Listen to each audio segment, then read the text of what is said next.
ዕለት 29 መስከረም በስመ አብ ወወልድ ወመንፈስ ቅዱስ አሃዱ አምላክ።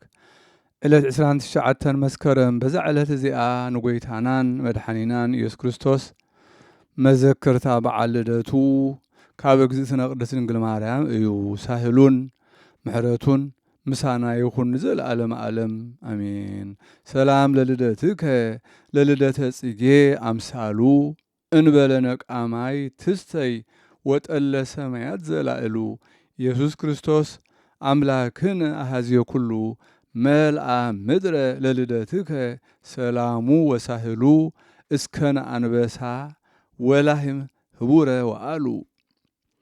ሰላም ንልደትካ ንልደት ጽጌ አምሳሉ ፈልፋል ማይ ከይሰተየት ጠል ሰማያቱን ዘላዕሉ ኢየሱስ ክርስቶስ አምላኽና ዝሓስካንኹ ሁሉ ምድሪ መልአ ንልደትካ ሰላሙ ሳህሉ ክሳብ አንበሳን ላሕምን ሓቢሮም ወዓሉ። በዛ ዕለት እዚኣ ንቅዱስ ዮሐንስ ወንጌላዊ ሐዋርያ ነባቢ መለኮት ምግዓስ ስጋኡ ኾነ። ጸሎቱን በረኸቱን ምሳና ይኹን ዘለዓለም ዓለም። ሰላም እብል ዘስጋከ ፍልሰተ ሃበ ኢይጥዕም ሞተ ዮሐንስ ንጹሕ እንተ ኢተአምር ጥልቀተ አርፈቀከ በውስተ ህጽኑ ወሰአመከ ስእመተ መለኮታዊ ክርስቶስ ዘለብሰ ትስብእተ። ሰላም እብል ናይ ስጋኻ ምግዓዝ ፍልሰት ናብ ዘይጥዕሞ ሞት ዮሐንስ ንጹሕ ዘይትፈልጥ ርስሓት ሓቆፈካ ኣብ ሕቕፉ ሰዓመካውን ስዕመት መለኮታዊ ክርስቶስ ዝለበሰ ስጋ ትስብእት። ዮሐንስ መጥምቅ ከመ ይፈጽም ስምረታ ይመጽእ ወትረ ለናዝዞታ ክርስቶስኒ ፈታኒ አልባብ ዘውስቴታ ቅድመ ትጻእ እማህፀን ሶብአይ መረ ሂሩታ በዕለተ ልደቱ ለክርስቶስ ክብራ ረሴ ልደታ።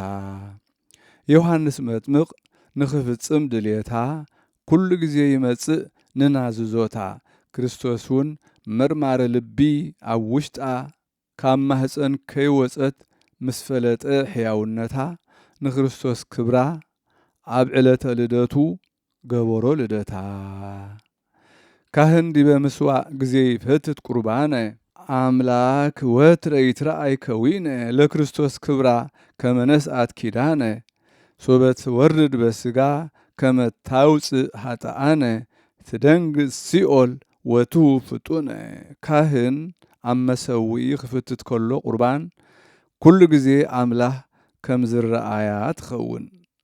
ንክርስቶስ ክብራ ከም ዝተቐበለት ኪዳን ብስጋ ክትወርድ ከላ ከተውፅእ ሓጣኣን ሲኦል ትስንብድ እሞ ኣብኣ ዘለዉ ክትህብ ትፈጥን። በዛ ዕለት እዚኣ ቅዱሳት ደናግል ኣርሴማን ኣጋታን ካልኦት ደናግል እውን ዝሰዓብአን ሰብኡት እውን ብዙሓት ቁፅሮም 72 ዝኾኑ ነፍሳት ሰማዕትነት ተቐበሉ። እዚ ድማ ብዘበን መንግስቱ ንኽሓድድ ዲዮቅልጥያኖስ ዝኾነ እዩ። ንሱ ንኽምርዓዋ ጽብቕቲ ዝመልክዓ ውቅብቲ ጓል ደለየ። ሰኣልቲ ኣኪቡ ናብ ኩሉ ዓድታት ክኸዱ እሞ ጽብቕቲ ጓል ደልዮም ክረኽቡ ምስ ረኸቡ ከዓ ነቲ ምስላ ኣብ ሰሌዳ ስኢሎም ኩሉ ኣካላታ ቀሪጾም ከምጽኡሉ ኣዘዘ። እዞም ሰኣልቲ ኣብ ሓደ ደብሪ ደናግል ናይ ሃገር ሮማ ምስ በጽሑ ነዛ ድንግል ኣርሴማ ረኸብዋ። ንዓኣ ዝመሳሰላ ይነበረን። ሽዑ ስእላ ስኢሎም ናብ ንጉስ ዲዮቅልጥያኖስ ለኣኹሉ። ነቲ ስእላ ምስ ረኣየ ከዓ ኣጸቢቑ ተሓጐሰ። መርዓ ንኽገብር ከዓ ንነገስታትን መኳንንትን ናብኡ ክመፁ ዓደሞም። እተን ደናግል ነዚ ነገር ዚ ምስ ፈለጣ በኸያ ተንስአን ድማ ክረድአንን ብድንግልነአን ክሕልወንን እግዚኣብሔር እንዳለመና ካብቲ ደብሪ ወፃ ንድርጣድስ ንጉስ ሃገረ መንግስቱ ዝኾነት ኣብ ሃገር ኣርማንያ በጽሓ። ኣብኡ ኣብቲ ምድረ በዳ ዘሎ ገዳም ኣብ ከባቢኡ ተቐመጣ። ቁፅሮም 75 ሰብኡትን ኣንስትን እዮም። ካብኦም ከዓ 39 ደናግል አንስቲ ነበራ ብብዙሕ ሽግር ከዓ ተቐመጣ ዝረኽብኦ መግቢ ነበረን ሓንቲ ካብአን መብራህቲ ትሰርሕ እሞ ካብቲ እታ ጓል ዝሰርሓቶ እቶት ይመገባ ነበራ ዲዮቅልጥያኖስ ንቅድስት አርሴማ ምስ ደለያ ኣይረኸባን ንሳ ኣብ ምድሪ ኣርማንያ ከም ዘላ ከዓ ሰምዐ ንድርጣድስ ንጉስ ድማ ናይ አርሴማ ድንግል ተግባራ ኣረድእዎ እሱ ድማ ናብቲ ናይቲ ከባቢ ኣመሓዳሪ ነዛ ድንግል ሓልወለይ ናባይ ከዓ ለኣኸለይ ኢሉ ለኣኸሉ እዘን ደናግል ነዚ ነገር እዚ ምስ ሰምዓ ድማ ኣብ ካልእ ቦታ ተሓብኣ ኣብ ንጉስ ከዓ ከሰስወን ንጉስ ድርጣድስ ከዓ ንድንግል አርሴማ ብዓብይ ክብሪ ከምፅዋ ኣዘዘ ንሳ ናብኡ ምምፃእ ምስ ኣበየት ስሒቦም ብሓይሊ ናብ ንጉስ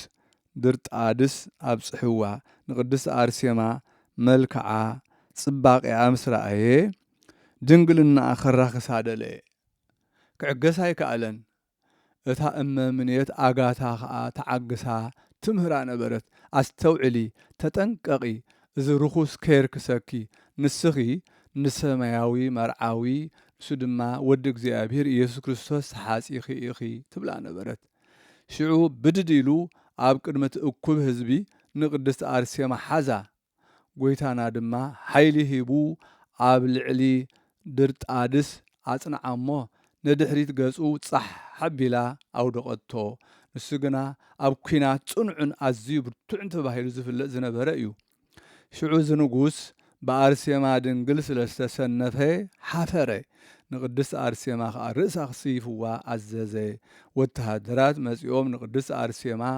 ብመጽዓን ኣሲሮም ሰሓብዋ ርእሳን ልሳናን ቆረጽዋ ኣዒንታ ውፅእዎ ኩሉ ኣካላታ በብምታር ቆራረጽዎ ሽዑ ካብ ምውዳቁ ምስ ተንስአ ልቡ ተመልሶ እሞ ብዛዕባ ንቅድስቲ አርሴማ ምቕታላ ተጣዕሰ ኣዝዩ ሓዘነ ነተን ደናግል ንኩለን ክቐትልዎን ድማ ኣዘዘ ነተን ደናግል ኩለን ኣብ ሸኾነአን ኣንኲሎም ቆርቦተን ቀሊጦም ደርበይወን ሓንቲ ካብኣተን ሓሚማ ኣብ ዓራት ደቂሳ ዝነበረት ናብቶም ወተሃደራት ኣቢላ ጨርሐት ንሳቶም ድማ መጺኦም ከም ኣሕዋታ ርእሳ ብሰይፊ ቆረጽዋ ኣክሊል ሰማዕትነት ከዓ ተቐበለት ነቶም ካብ ሃገር ሮማ ምስአን ዝመፁ ሰብኡት ከዓ ንኩሎም ቀተልዎም ቁጥሮም 72 ነፍሲ እዮም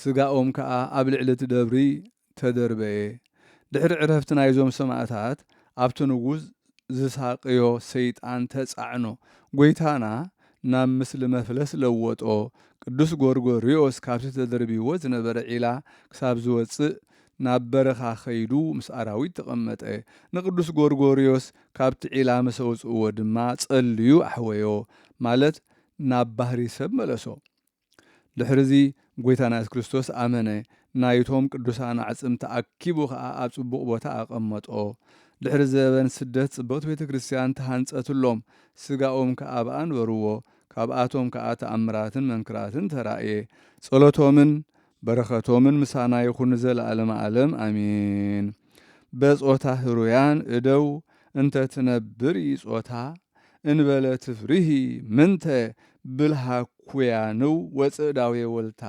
ዘፈጸምቲ ስምዓ በእንተ ኢየሱስ ንጉሰ ኤፍራታ ሰላም ለኪ አርሴማ ምስለ እምች አጋታ ወለደናግል ሰላም ዘድህርየኪ ሞታ ብመልክዕ ሕሩያት ሰብኡት እትወዳደሪ ብጾታ ዋላ ሓንቲ ከይፈራህኪ ብልሕኹናውት ትኾነ ምጽዕዳዊ ዋልታ ሰማዕትነት ክዝፈጸምኪ ምእንቲ ኢየሱስ ንጉስ ኤፍራታ ሰላም ንዓኺ አርሴማ ምሰዴኺ አጋታ ንደናግል እውን ሰላም ድሕሪኺ ዝሞታ